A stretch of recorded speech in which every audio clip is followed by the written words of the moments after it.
بسم اللہ الرحمن الرحیم۔ کل کے درس میں ہم نے بدعت کے حوالے سے تفصیل سماعت کی تھی۔ صحیح مسلم، ابن ماجہ اور نسائی کی ایک روایت تھی، من سن فی الاسلام سنۃ حسنہ، جس میں ہم نے یہ واضح طور پر جانا تھا کہ حضور صلی اللہ علیہ وسلم نے بدعت کی دو قسموں کو بیان فرمایا۔ اب بدعت حسنہ اور بدعت سیئہ، یہ دو چیزیں ایسی ہیں جن کا ثبوت احادیث سے وضاحت کے ساتھ میں ملتا ہے۔ اب آگے مزید کچھ چیزیں ہیں بدعت حسنہ اور بدعت سیئہ کے حوالے سے۔ آج کا ہمارا درس بڑا مزیدار قسم کا ہونے والا ہے، اور تھوڑا سا اگر آپ قریب آ جائیں گے تو انشاءاللہ ایک تو آپ کے علم میں اضافہ بھی ہوگا، اور اینڈ پہ خوش طبی کے لیے ایک آپ کو آج علمی لطیفہ بھی سنانا ہے۔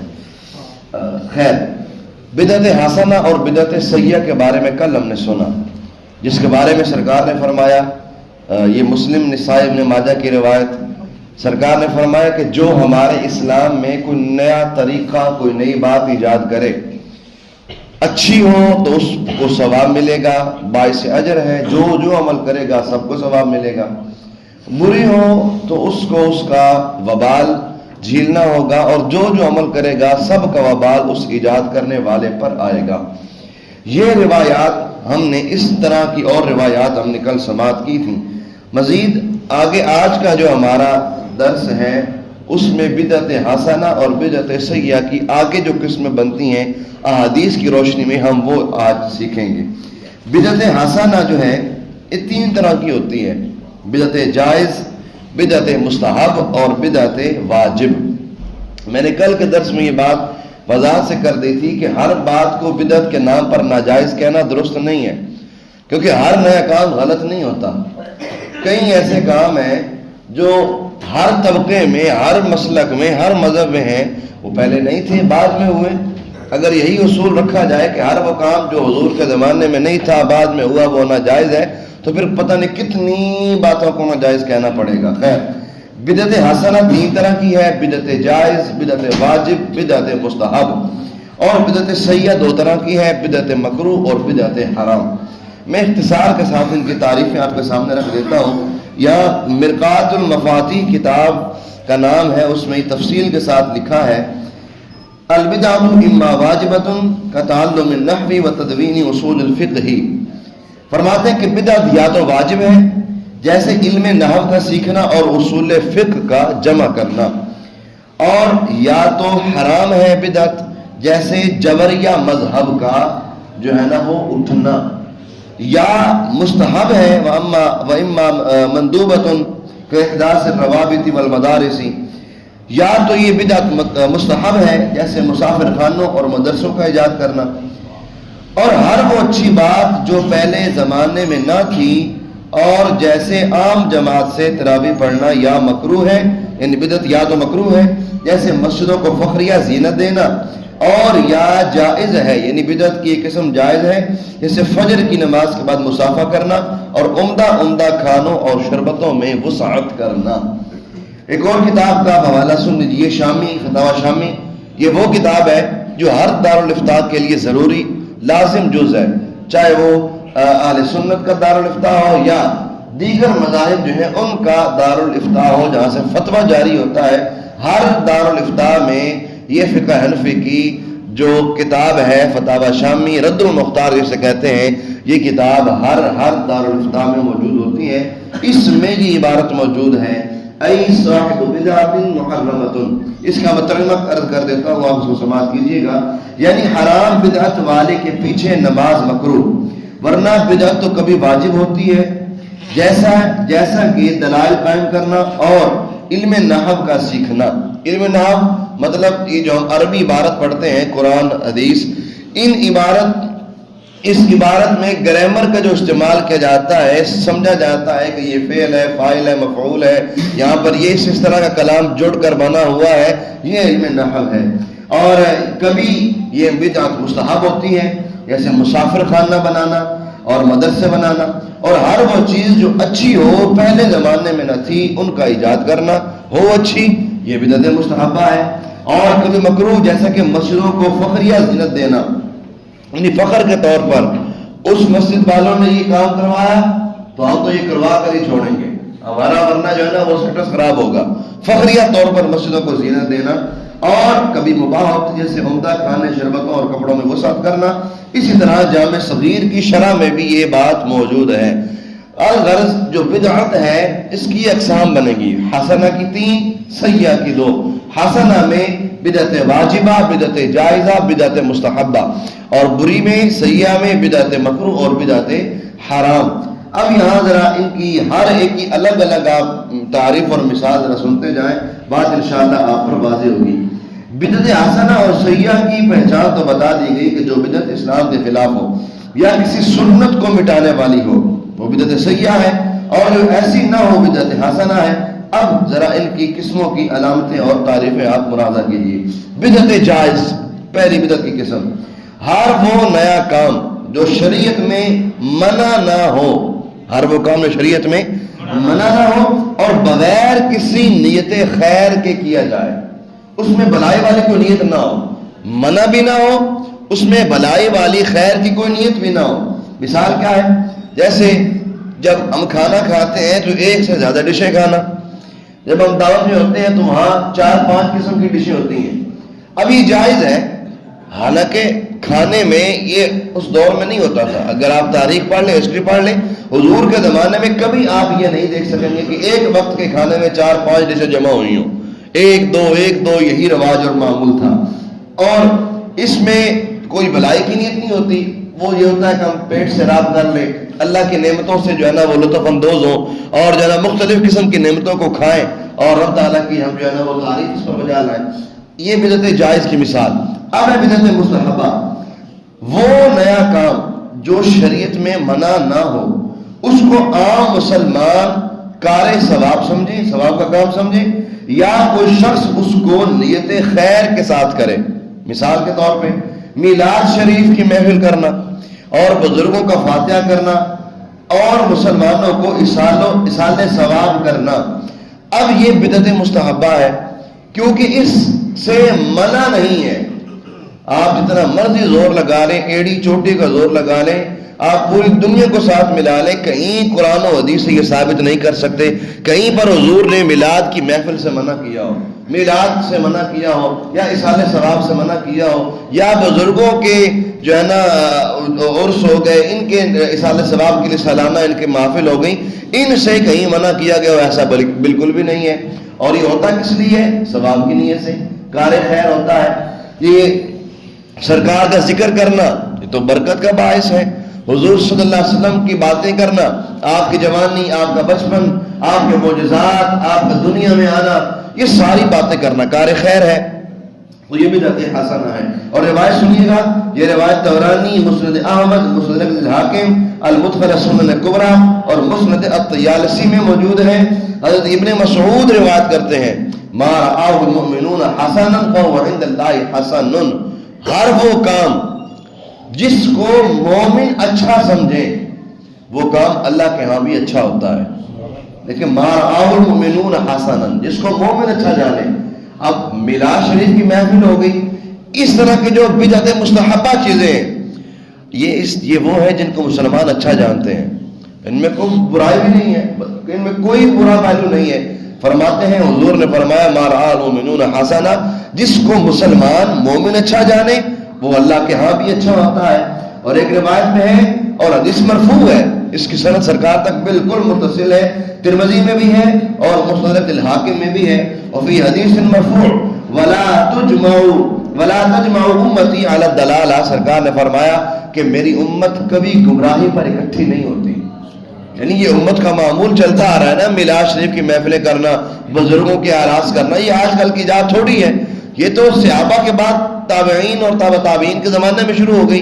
میلاد کی محفل تو سرکار کے صحابہ نے خود کی ہے اور سرکار کے سامنے کی ہے، اور ایسا سرکار نے نوازا، سرکار نے فرمایا کہ اللہ نے فرشتے کو بھیجا، جبرائیل آئے اور مجھے کہا کہ جو یہ آپ کے صحابہ آپ کے میلاد کی باتیں کر رہے ہیں نا، اللہ ان باتوں پر فرشتوں کے سامنے فخر فرما رہا ہے۔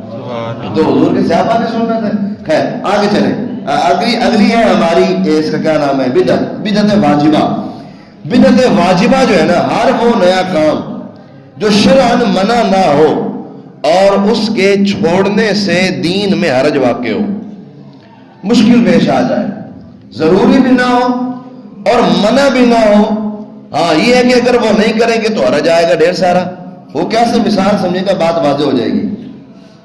جیسے قرآن کریم پر اعراب لگانا، زبر زیر پیش دو، زبر دو زیر دو پیش، سارا کچھ جو لگا ہوا نا قرآن پاک پہ، یہ یاد رکھیں کہ سرکار کے زمانے کے 500 سال بعد تک بھی نہیں تھا. اب اگر نہ ہوتا تو ہم جیسے اجمیوں کے لیے قرآن پڑھنا مشکل ہوتا. ہمیں تو پتہ ہی نہیں ہے نا کہ عربی کو ہم بنانا کیسے ہے. یہ تو اس لیے کہا نا کہ علم نحو کا سیکھنا یہ اس بدعت واجبہ میں آئے گی. کیوں؟ کیونکہ ہمیں پتہ تب چلے گا نا کہ ہم نے زبر پڑھی ہے تو کیوں پڑھی ہے، زیر پڑھی تو کیوں پڑھی، یہاں پر پیش آئی تو کیوں آئی. اگر ہمیں اس علم کا پتہ ہوگا تو بغیر اعراب کے بھی ہم عبارت پڑھ سکیں گے. ابھی یہاں جو آپ کے سامنے میں نے روایات پڑھی ہیں ان پر اعراب نہیں ہے، زبر زیر نہیں لگی ہوئی، میں نے پڑھی ہے چونکہ میں نے علم نحو پڑھا ہوا ہے اور پڑھایا ہوا ہے، مجھے پتہ ہے ان باتوں کا. اگر آپ پڑھنے بیٹھیں گے تو آپ کو تو زبر زیر کا پتہ ہی نہیں ہوگا تو آپ کیسے پڑھیں گے. اس لیے قرآن پر جو اعراب ہے یہ نہ سرکار کے زمانے میں تھا، نہ صحابہ کے زمانے میں، نہ ہی تابعین کے زمانے میں، نہ ہی تبع تابعین کے زمانے میں. یہ بہت بعد میں ہوا، 500-600 سال بعد میں جا کے اس کا اہتمام کیا گیا، زبریں زیریں لگائی گئی تاکہ جو اجمی لوگ ہیں وہ بھی قرآن پاک کو پڑھ سکیں. اگر یہ نہ ہوتا، اب تک قرآن بغیر آرام کے ہوتا، بغیر زبر زیر کے ہوتا تو بتائیں ہمیں سے کون پڑھتا اسے، حرج واقع ہوتا.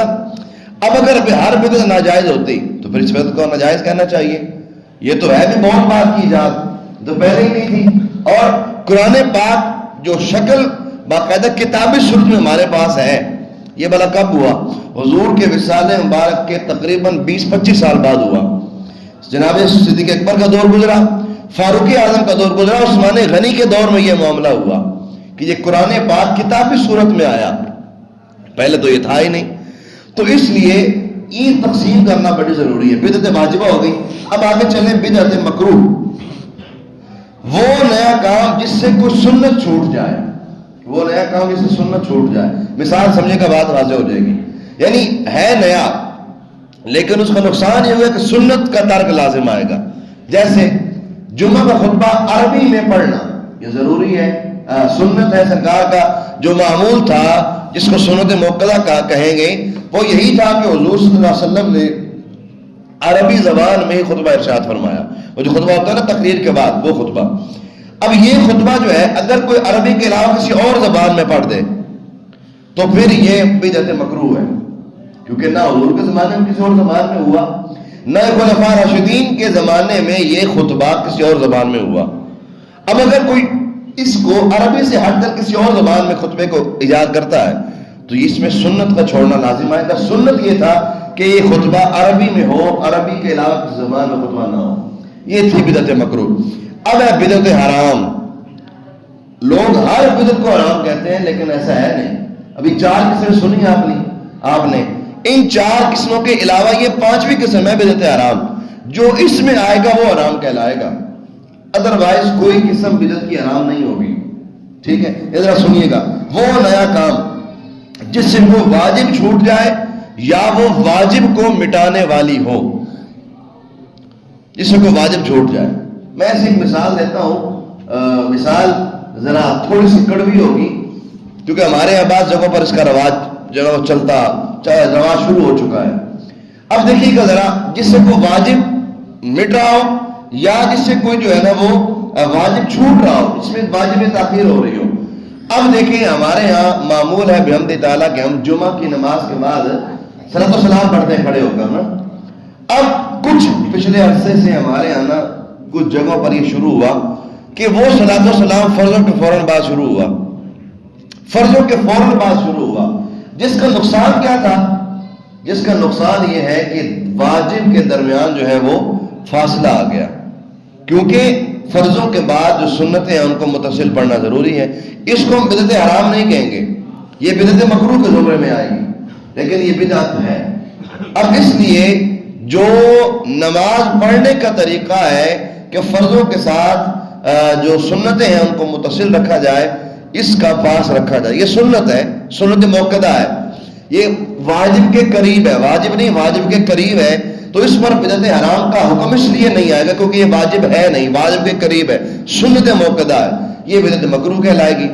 یہ تھی 5 قسمیں جو آپ نے سماعت کی ہیں۔ اب اگر ہم ہر بدعت کو غلط کہیں تو پھر خرابی کیا لازم آئے گا؟ ذرا چند خرابیاں سنیے گا۔ ہمارے ہاں بچے کو ایمان مفصل ایمان مجمل یاد ہے کہ نہیں؟ ہم سب کو یاد ہوگی ایمان مفصل ایمان مجمل۔ یاد نہیں بھی ہے تو پتہ جو ہے نا کہ ایمان 2 قسمیں ہوتی ہیں، مفصل اور مجمل۔ بتائیں کس صحابی نے یہ قسمیں بنائی؟ بتائیں کس تابعی نے قسمیں بنائی؟ کسی نے بھی نہیں بنائی۔ یہ تو بعد میں سہولت کے لیے تاکہ جو ہے نا وہ دین سیکھنا آسان ہو جائے اور چند چیزیں تھوڑے وقتوں میں سیکھ لی جائیں۔ ایمان مفصل کو پڑھیں، اس میں وہ بنیادی چیزیں آ جاتی ہیں، آمنت باللہ و ملائکتہ و کتبہ و رسلہ، یعنی سب کا ذکر اس میں آ جاتا ہے اور اختصار کے ساتھ گویا کہ ایمان کی تعریف ہو جاتی ہے، ایمان کسے کہتے ہیں۔ اب اس کے علاوہ جو کلمے 6 ہم پڑھتے ہیں، یہ ہر ایک پڑھتا ہے 6 کلمے ہی ہیں۔ اب یہ 6 کلمے جو ہیں یہ کس کی ایجاد ہے؟ اگر ہر نئی ایجاد غلط ہوتی ہم اسے غلط تو نہیں کہیں گے، اس میں غلطی ہے کیا؟ اچھا کام ہے، اس کی برکت کیا ہے؟ بچہ یاد کر لیتا ہے، بچے کو معلوم ہو جاتا ہے کہ یہ 6 کلمے ہیں، ان کا یہ ترجمہ ہے، یہ اسلام کی بنیادی باتیں ہیں، اس میں کوئی خرابی نہیں ہے۔ اگر یہ جس طرح میں نے پہلے قرآن پاک کی مثال دی آپ کو، اگر ہر بدعت حرام ہوتی، ہر بدعت ناجائز ہوتی تو پھر کیا تھا؟ پھر قرآن پاک کتابی صورت میں کہاں تھا سرکار کے زمانے میں؟ وہ سرکار کے زمانے میں تو تھا ہی، کہیں ہڈیوں پر لکھا ہوا تھا، کہیں درختوں کے پتوں پر لکھا ہوا تھا، کہیں کاغذ کے ساتھ کاغذ پر لکھا ہوا تھا۔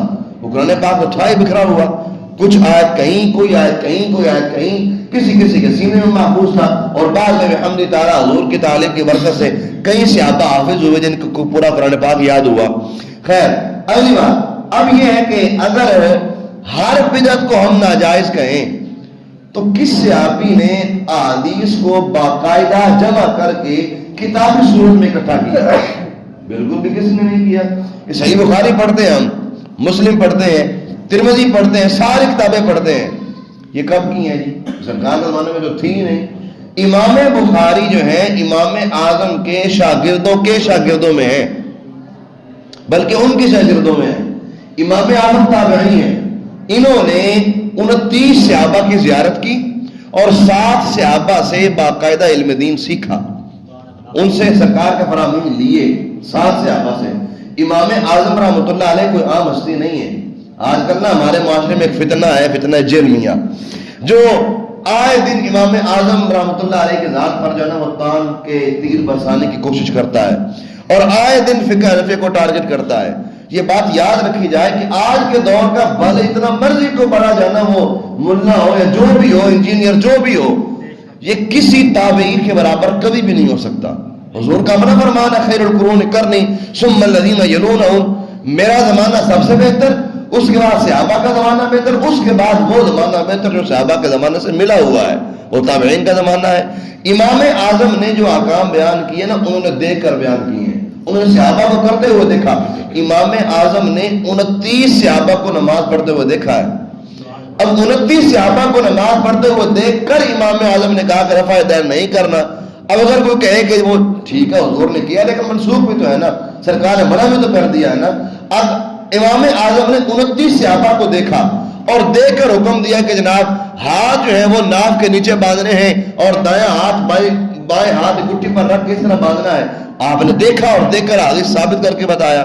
اب اگر کوئی کہ نہیں جی نہیں وہ روایت ہے بخاری میں ہاتھ یہاں باندھو، او بھائی کیوں بھائی، وہ منسوخ ہے، وہ روایت وہ ہے جو ہے ہی اس کا کیا نام ہے مجہول روایت ہے، اس کی سند میں بھی کلام ہے اور اس روایت میں ابہام ہے، اس میں بات واضح ہی نہیں ہے۔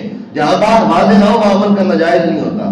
اس روایت کے الفاظ میں ابہام ہے اور اچھا خاصا ابہام ہے۔ خیر، اب یہ بھی ایک بدعت ہے۔ ویسے ہم نے کل سنا کہ وہ بدعت جو عقائد ہیں وہ قبول ہی نہیں ہے۔ اب یہ پورا حکم بھی جاتا ہے کیسے بھلا؟ اب دیکھیں قرآن و حدیث میں جگہ جگہ اللہ نے اپنے ولیوں کی شان بیان کی، سرکار نے ولیوں کی شان بیان کی، ہے کہ نہیں؟ قرآن پڑھیں آپ کو سینکڑوں آیات ملے گی جو اولیاء کی شان پر ہوں گی، سینکڑوں آیات، کچھ 10-12 بھی سینکڑوں آیات 100 سے اوپر بنے گی جو اللہ کے ولیوں کی شان میں ہوں گی۔ اور اگر فرامین پڑھیں حضور کی آپ کو ہزاروں کی تعداد میں اولیاء کی شان پر روایات ملیں گی. اب قرآن و حدیث ہمیں عقیدہ کیا دیتے رہے کہ یہ اولیاء ہیں، بڑی شان والے ہیں. قرآن کہتا ہے لا خوف علیہم ولا هم یحزنون، ان پر نہ دنیا میں غم نہ آخرت میں غم. اب قرآن و حدیث نے ہمیں عقیدہ یہ دیا. اب اگر کوئی بندہ یہ کہے کہ بابے تو شاہی کوئی نہیں، ان کے پاس تو کچھ بھی نہیں ہے، فلاں فلاں فلاں، ان کو گالیاں نکالے معاذ اللہ، اب مطلب کہ اس نے ایک نیا عقیدہ گھڑا ہے، وہ ایک قرآن و حدیث کے مقابلے میں ایک نئی بات کر رہا ہے، اس کا کوئی اعتبار نہیں ہے. اور سچی بات پتہ کیا ہے؟ سچی بات یہ ہے اور حقیقت یہی ہے، یہ فتنہ ہے، جو فتنہ جہلمیہ جو ہے، یہ قیامت کی نشانی ہے. قیامت کی نشانی کیسے بھلا؟ ابن ماجہ کی روایت میں نے چند دن پہلے یہاں درس قرآن میں عرض کی تھی. وہ کیا تھی؟ سرکار نے فرمایا قیامت کی نشانی ہے کہ قیامت کے قریب ایک ایسا زمانہ آئے گا کہ اس وقت کے لوگ اپنے سے پہلوں کو برا بھلا کہیں گے، ان کی برائیاں کریں گے، ان پر جھوٹ باندھیں گے، ان کی گستاخیاں کریں گے. یہاں گستاخوں کے سوا ہے کیا؟ اس فتنے میں گستاخوں کے علاوہ ہے ہی کیا؟ شروع سے لے کر اب تک کیا چل رہا ہے؟ گستاخیاں چل رہی ہیں. حیرت کی بات ہے، اب تک اس بدبخت آدمی نے صحابہ کرام کے ذات پر حملے کیے، اہل بیت کے ذات پہ حملے کیے، اولیاء پر حملے کیے، سرکار کی شان پہ حملے کیے. جو ہے نا ہماری عوام نے اتنا اس کو لان تان نہیں کی. ابھی پچھلے ہفتے اس نے عمران خان پر جو ہے نا وہ تان کیا، تو جناب جی سارے شروع ہو گئے. کمال ہے ویسے ہمارے مسلمانوں کی حالت بھی. جب وہ رسول اللہ کے بارے میں بکواس کر رہا تھا کوئی نہیں کسی نے کچھ کہا، جب وہ اولیاء کے بارے میں کچھ کہہ رہا تھا کسی نے کچھ نہیں کہا. اب جب وہ عمران خان کے بارے میں شروع ہوا تو سارے پیچھے پڑ گئے، اس کے جناب جی فلاں ہے فلاں ہے فلاں ہے، اس کے اپنے شکلیں شروع ہو گئے اس کے خلاف.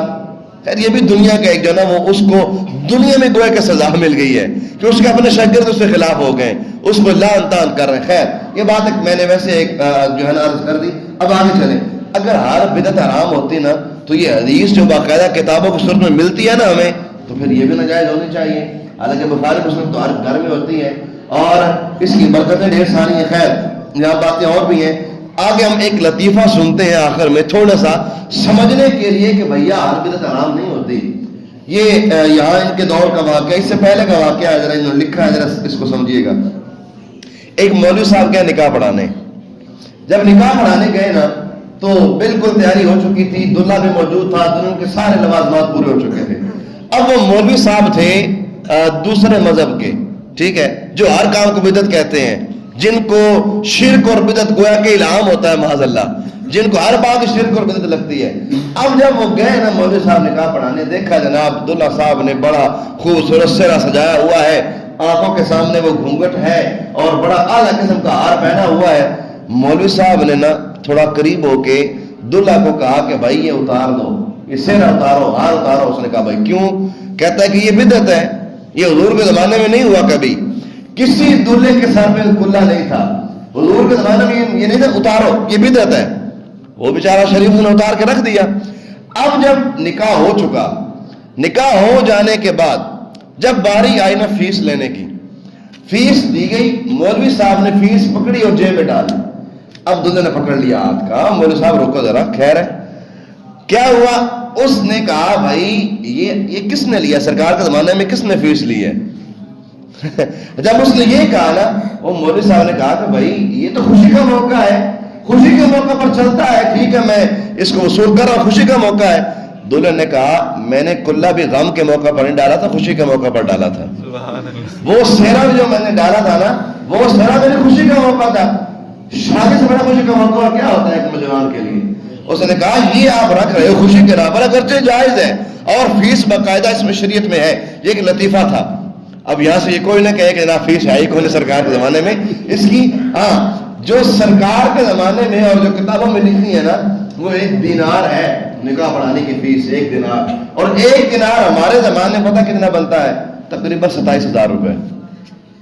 27,000 نکاح کی فیس ہے اوریجنل شریعت میں. لیکن ہم جو ہے نا وہ شریف حضرات ہیں، شریف ہم جو ہیں آپ سے 8-9 ہزار روپے کام چلا لیتے ہیں. اصل شریعت میں 27,000 ہے، 27,000 فیس. خیر اب یہ بات سمجھنے کے لیے تھی، لطیفہ تھا لیکن بات سمجھ آنے والی ہے کہ بھائی خوشی کے موقع پر تم جو ہے نا وہ کہتے ہو کہ یہ نہ کرو، جو مرضی کہا ہے وہ کہتے ہو کر لو، ایسا تو نہیں چلے گا نا. دیکھنا یہ ہے نا پھر اس میں خرابی کیا بھائی؟ اس نے خوشی کے موقع پر یہ سہرا ڈالا ہوا ہے تو یہ تو رب کی نعمتوں کا اظہار کر رہا ہے۔ تو اس لیے ہمیں یہ چاہیے کہ ہم ذرا اس بات کو سمجھیں، بدعت ہر بدعت حرام نہیں ہے۔ سرکار کا فرمان ہمیں واضح تعلیم دے چکا۔ نسائی، ابن ماجہ اور مسلم کی روایت جو کل آپ نے سنی، آج بار بار میں اس کا حوالہ اس لیے دے رہا ہوں تاکہ ہمیں یہ بات یاد ہو جائے، ہم کسی کے منہ پر اس کو جواب دے سکیں کہ بھائی تم کیا ہو گیا، تمہیں بدعت تم کہہ رہے ہو، ثابت کرو بدعت میں برائی کیا ہے۔ اب یہاں دیکھیں نا، یہ چند چیزیں یاد رکھیے گا کہ ہر بدعت حرام ہو تو پھر قرآن پاک کو اعراب سے پڑھنا بھی حرام ہونا چاہیے۔ اگر ہر بدعت حرام ہو تو قرآن پاک اور کتاب سنت میں پڑھنا یہ بھی حرام ہونا چاہیے۔ ایک اور بات ہے، ایک اعتراض تھا، ایک اعتراض ہوتا ہے کہ بعض لوگ جو ہے نا وہ صحابہ کرام علی مردوان کے کاموں کو بھی بدعت کہتے ہیں، حالانکہ اصحاب کا رائج کیا ہوا عمل بدعت نہیں ہوتا۔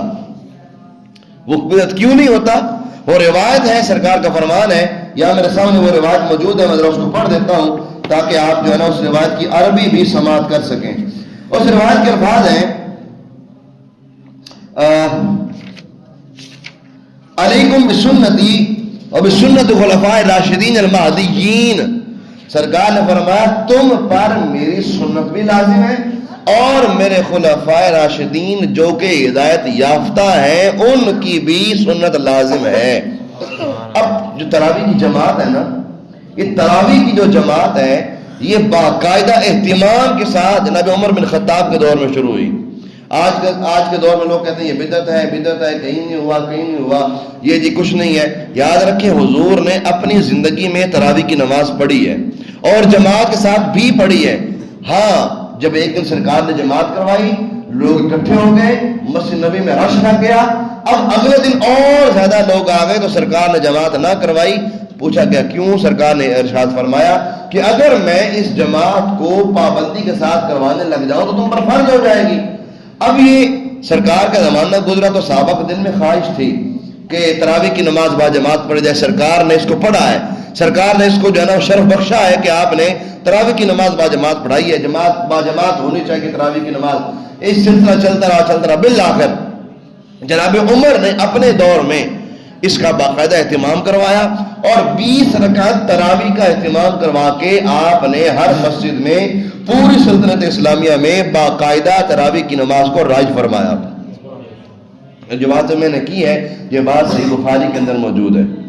لوگ کہتے ہیں کہ بدعت ہے۔ وہ اگلے دن ایک شخص کے بارے میں مجھے پتہ چلا کہ جناب وہ کہہ رہے ہیں کہ جناب جی مولا علی کے دور میں تو نہیں تھی۔ یہ کس نے کہا مولا علی کے دور میں نہیں تھی؟ مولا علی نے اپنے دور میں پورے دور خلافت میں آپ نے تراویح کی نماز با جماعت ادا کروائی ہے۔ کہیں سے بھی یہ ثابت نہیں ہے کہ آپ نے اس کو ترک کیا ہو، بالکل ترک نہیں کیا، بالکل بھی آپ نے اس کو نہیں ختم کروایا۔ جناب عمر کے دور سے چلتا آ رہا ہے۔ سلف صالحین صحابہ سے بڑھ کر اور نیک کون ہے امت میں؟ کوئی بھی نہیں ہے۔ صحابہ والے بیت سے بڑھ کر امت میں کوئی نیک نہیں ہے، اب وہ سب سے اعلیٰ درجے کے مومن ہیں، اتنے پکے سچے مومن ہیں۔ قرآن کہتا ہے فَإِنْ آمَنُوا بِمِثْلِ مَا آمَنْتُمْ بِهِ فَقَدِ اهْتَدَوْا۔ قرآن کہتا ہے نا لوگوں اگر تم سرکار کے صحابہ جیسا ایمان لے آؤ نا تم سارے ہدایت یافتہ ہو جاؤ گے۔ ہمیں قرآن نے تو ان کے ایمان کو معیار کے طور پر دیا ہے، ان سے بڑا مومن کون ہے؟ اب انہوں نے اس کام کو اچھا جانا، وہ تھے بھی صحابہ اور تھے بھی سارے کے سارے۔ حضور نے فرمایا، جب روایت آپ نے سنی تھی ترمذی والی، سرکار نے فرمایا کہ میری امت گمراہ پر جمع نہیں ہو سکتی۔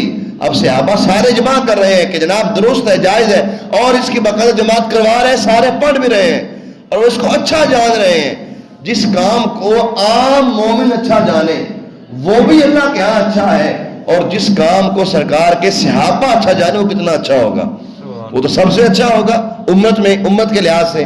اللہ تبارک و تعالیٰ ہم سب کو جو باتیں آج ہم نے سیکھی سمجھی ہیں ان کو یاد رکھنے، ان پر عمل کرنے کی توفیق عطا فرمائے۔ ایک اور اعتراض بھی ہوتا ہے کہ یہ بدعت کو تم دنیوی معاملات میں کیوں لے کر آتے ہو؟ ہم جب یہ جوابات دیتے ہیں نا تو ہم کہتے ہیں جناب تمہارا مکان ہے، تم نے اپنے مکان کو اپنے ساتھ منسوب کیوں کیا؟ تمہاری گاڑی ہے، تم نے گاڑی کو اپنا کیوں کہا؟ تو اللہ کی ہے۔ وہ کہتے ہیں بھائی تم اس بدعت کو دنیا کے کاموں میں کیوں لے کر آتے ہو؟ یہ تو دین کے ساتھ ہے۔ یاد رکھیں کسی ایک روایت سے اگر کوئی یہ ثابت کر دے کہ بدعت میں حضور نے صرف جو ہے وہ دینی معاملے کا ذکر کیا ہے تو بات ختم ہو جائے گی۔ کہیں بھی قرآن و حدیث میں بدعت کے نام کے ساتھ دینی کی قید ہے ہی کوئی نہ. یہ دینی دنیاوی ساری چیزیں ہیں، جو بھی اچھی ہیں اس کو ہم جائز کہیں گے. اب ایک وقت میں جو ہم نے سنی مثال، ایک وقت میں زیادہ کھانے کھانا، اب یہ اگرچہ جو ہے نا یہ اس دور میں نہیں تھا، لیکن بھائی اب ہے تو کیا ہم غلط تھوڑی کہیں گے، اس میں کیا حرج ہی کیا ہے. ٹھیک ہے، رب تعالیٰ کی نعمتیں لطف اندوز ہونا چاہیے، اس کی نعمتوں کو استعمال کرنا چاہیے تاکہ اس کی قدرت مزید ہمیں سمجھ آئے، اس کی ذات سے اور محبت بڑھے کہ اس نے جناب کتنے ذائقے ہمیں عطا فرمائے. دیکھیں زمین ہے نا، اسی زمین سے کڑوی چیز اگتی ہے. جو نیم کا درخت ہوتا ہے وہ زمین سے اگتا ہے نا، اور وہیں پر آم کا درخت بھی زمین سے اگتا ہے. یہ تو رب تعالیٰ کی قدرت ہے نا، اس کی نشانیاں ہیں، ہمیں نظر آتی ہیں اور ہمارا ایمان اور مضبوط ہوتا ہے. اللہ تعالیٰ عمل کی توفیق عطا فرمائے. کسی کا کوئی سوال ہو بدعت کے حوالے سے تو آپ سوال کر سکتے ہیں، اور امید ہے آپ کو یہ سبق اچھی طرح یاد ہو چکا ہوگا کہ ہر بدعت ناجائز نہیں، ہر بدعت حرام نہیں ہے، بلکہ بدعت میں یہ دیکھا جائے گا کہ وہ اچھی ہے کہ بری، اس میں تمام پہلو دیکھے جائیں گے. رب تعالیٰ ہم سب کو ان باتوں کو یاد رکھنے، ان پر عمل کرنے کی توفیق عطا فرمائے.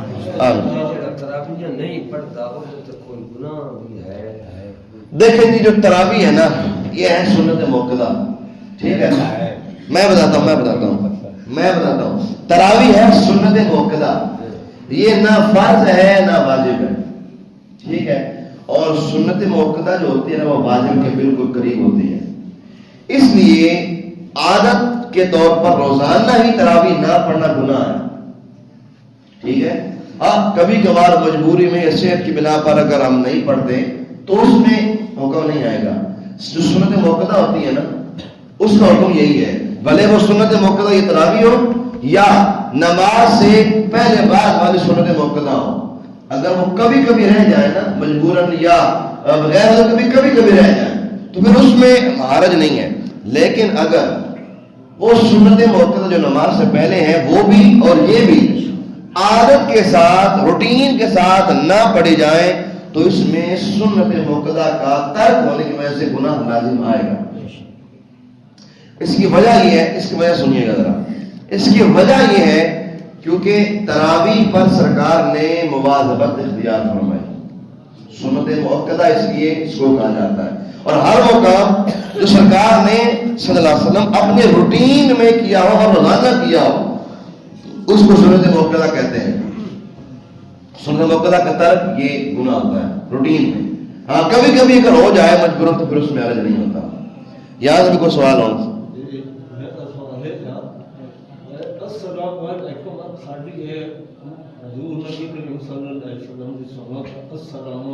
جی جی السلام علیکم.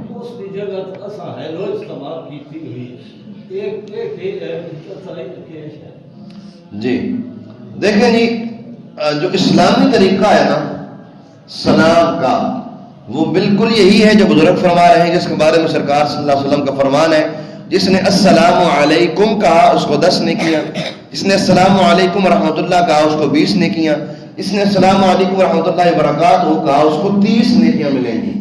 اب اس کی جگہ ہمارے ہاں جو رواج چلا ہوا ہے ہیلو ہائے بائے گڈ ہی یہ وہ فلاں فلاں فلاں، یہ اگرچہ غیر شرعی غیر اسلامی طریقہ ہے لیکن اگر اس میں کوئی بری نیت نہ ہو تو گناہ نہیں ہے. ہاں اگر اس میں کوئی بری نیت ہو، بری نیت سے مراد کیا ہے کہ کافروں کی مشابہت کے طور پر یہ کہہ رہا ہے، ان کی انگلش وغیرہ یہ سارے ان کی ایجاد ہے.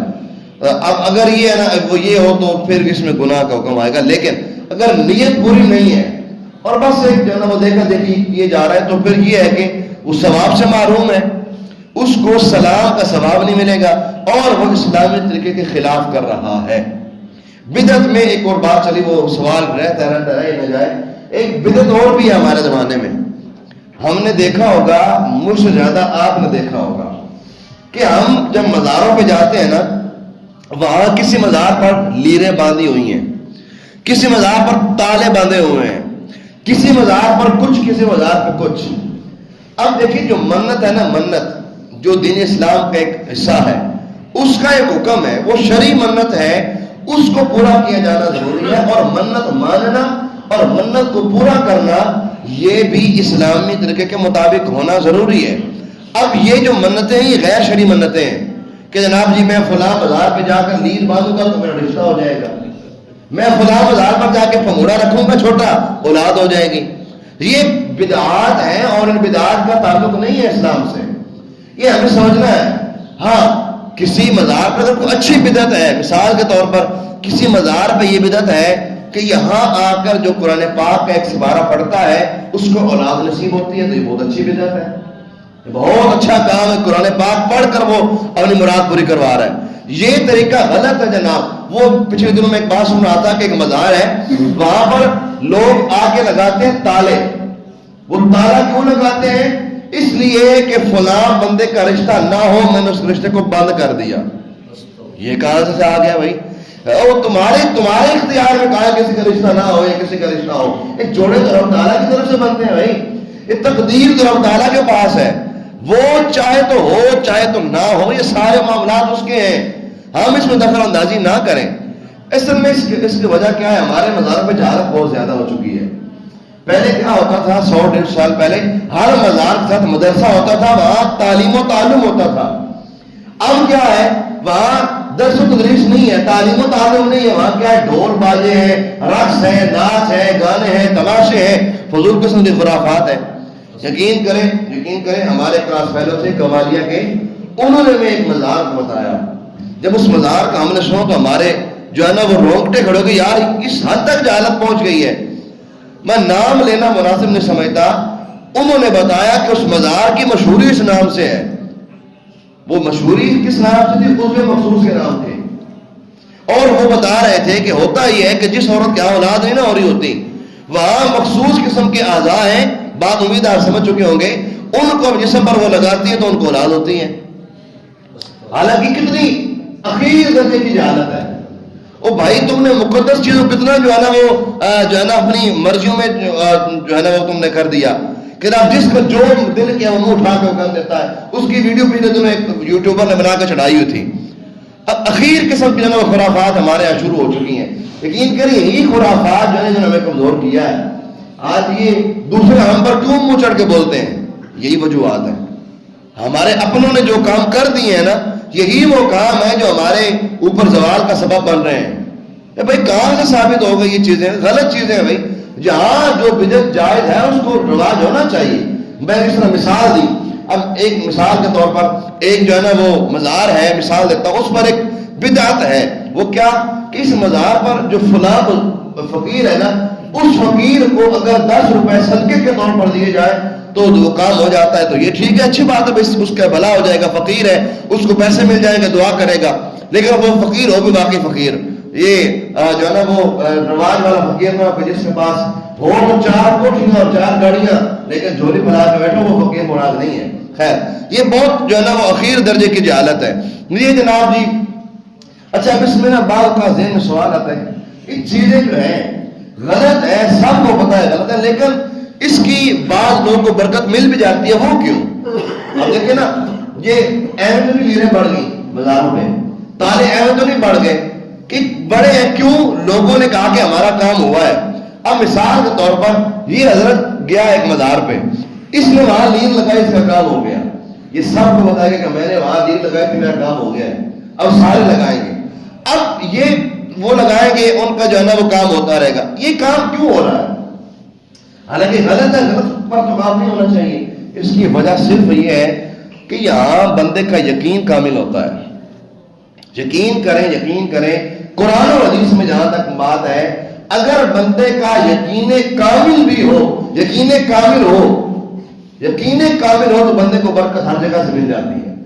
اب اصل میں ہم نے یقین کامل یہاں کر لیا ہوا ہے. یقین کریں اگر ہو یقین کامل، بندہ یہاں سے ایسے کر کے ایک جو ہے انگلی وہ چاٹ لے تو بندے کے سارے معنی ختم ہو جائیں. کیوں؟ یقین کامل ہوگا. تو یقین کامل کی وجہ ہوتی ہے جس بنا پر یہ سارے کام ہو رہے ہوتے ہیں، وگرنہ ان کا تعلق نہیں ہے. یہ رواج غلط ہے. ہمارے یہاں نوجوانوں کو دیکھا جاتا ہے، جناب غلام میں مزار پہ گیا، وہاں میں نے لیر لگائی، میرا رشتہ ہو گیا. تو بھائی رشتے اس طرح نہیں ہے، دعا کرو نا.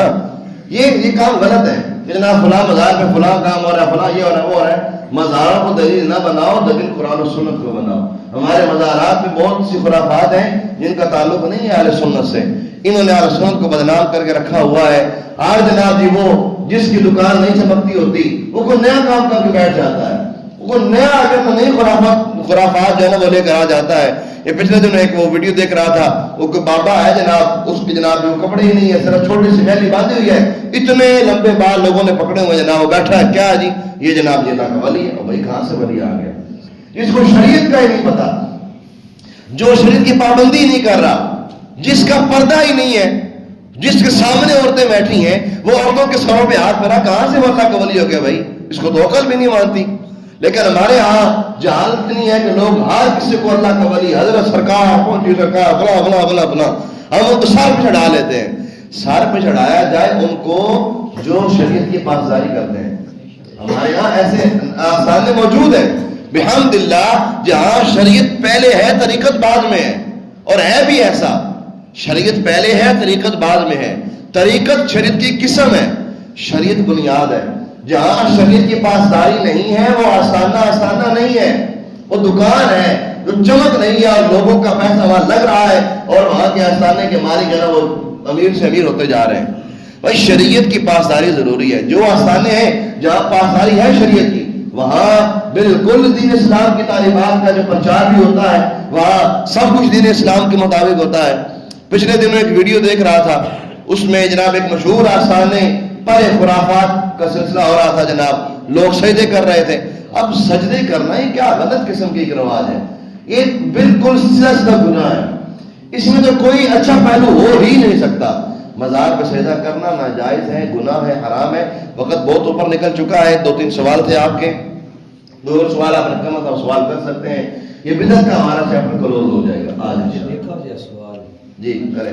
اگر سارے بیٹھنے کے تو مجھے کوئی مسئلہ ذمہ طبقے تعلق جی جی ماج سوپ ہوئے یا گان سوپ ہوئے، دو چوک نہ رہے ساٹھے ہونا بخیدر خواج نہ پیڑا پہ دینے، یا اے جائز ہے یا ناجائز؟ ہاں اس طرح کی ڈھیر ساری چیزیں ہیں، اس طرح ایک نہیں۔ ہمارے یہاں بعض لوگ صدقے کا گوشت پھینکتے ہیں چھت پہ، کسی کو دیتے نہیں ہیں، حالانکہ یہ وہ گوشت چھت پہ پھینک رہے ہیں، مقصد کیا ہوتا ہے ہمارا؟ کوئی مقصد نہیں ہے، کیا رواج چلتا آ رہا ہے۔ جس طرح ان کا سوال ہے نا کہ جناب جدو مجھ سوندی ہے تو پہلا دودھ جا کے چھٹتے نے نار وچ تاکہ خضر پیوے۔ خضر علیہ السلام کو ہمارے دودھوں کی ضرورت نہیں ہے، وہ اللہ تعالیٰ کو کھلا پلا رہا ہے، وہ اگرچہ سمندروں میں ہے، دریاؤں میں ہے، وہ زندہ ہے جناب خضر علیہ السلام، ان کو ہمارے ان نظرانوں کی ضرورت نہیں ہے۔ یہ بس ایویں رواج چلے ہوئے ہیں جناب، جہالت کی جو ہے نا وہ انتہا ہوئی ہوئی ہے، جو دل میں آتا ہے وہ کر دیتے ہیں، اور اس میں جناب وہ پھیلا دیتے ہیں جناب یہ دین ہے، دین ہے، دین ہے، دین کے جو اس کا تعلق نہیں ہے۔ یہ گوشت پھینک دینا چھت پہ، اس میں کیا نیت ہے بھائی؟ کوئی اچھی نیت ہی نہیں ہے۔ اس سے بہتر ہے کہ تم کسی غریب کو کھلاؤ، جس بیچارے کے گھر میں پورا سال گوشت نہیں پکتا، اور بھائی تم اس کو 4 بوٹیاں کھلا دو، تمہیں برکت زیادہ ملے گی، اس کے دل سے دعا نکلے گی کہ چلو بھلا ہو اس کا جس نے آج ہمیں بھی گوشت کھانے کی جو ہے نا وہ ہمیں موقع دے دیا۔ یہ کیا جناب چھت پہ پھینک دو، یہ کر دو، وہ کر دو، یہ ساری چیزیں جو ہے نا ان کا تعلق اسلام سے نہیں ہے۔ اور ایک اور بھی تھوڑی سی کڑوی سی بات ہے جو ہمارا قصور ہے، ہم علماء کا، مولویوں کا ہمارا قصور کیا ہے؟ وہ یہ ہے کہ ہم لوگوں نے آپ کو لگا دیا ہوا ہے شعروں پر، قصوں پر، کہانیوں پر، واقعوں پر، جس کا نقصان یہ ہوا۔ اگر ہم شعروں کی بجائے اور سروں کی بجائے علماء اور قرآن و حدیث کو ترجیح دیتے تو پھر آج حالت یہ نہ ہوتی، ہمیں علم ہوتا۔ اس لیے تو ہمارے یہاں عوام کو محفل میں وہ مولوی پسند نہیں آتا جو طرز نہ لگائے۔ ہمارے جو نا بہت بڑا جو ہے نا وہ ایک غلط پہلو ہے، جس محفل میں بڑے جتنا بڑا مولوی ہو، بھلے اس کو لاکھوں دے کے بلایا ہوا ہو، وہ سر نہ لگائے، کہتے ہیں چس کوئی نہیں آئی۔ چس کا تعلق سروں سے نہیں ہے، چس کا تعلق یہ کہ بات سمجھ آئے۔ او جناب جی پوچھے نا بھائی کیا کہہ کے گئے مولوی صاحب، پتہ کوئی نہیں آیا کہ نہ بارہ چس بڑی آئی، سکون بڑا ہے، ماحول بڑا بن گیا سی، کی آخیا کی انہوں نے کوئی پتہ نہیں، کیا فائدہ اتنے پیسے لگانے کا؟ ابھی یہ جلسہ ہوا نا ادھر مدرسہ غیر العلوم میں، وہاں 3 خطاب تھے، تینوں بغیر سر کے تھے اور تینوں سادے خطاب تھے. مجھے خود ایک نے کہا کہ ایک آدھا ہونا چاہیے درد والا. یقین کریں جتنے خوبصورت بیان اس دفعہ تھے نا وہاں، میں نے اتنے خوبصورت بیان اس سے پہلے اس جگہ پر سنے نہیں ہیں. اتنے بہترین خطاب تھے. وہ کیا تھے؟ سادے تھے، قرآن و حدیث اور جناب جی دین اسلام کی اوریجنل باتیں تھیں.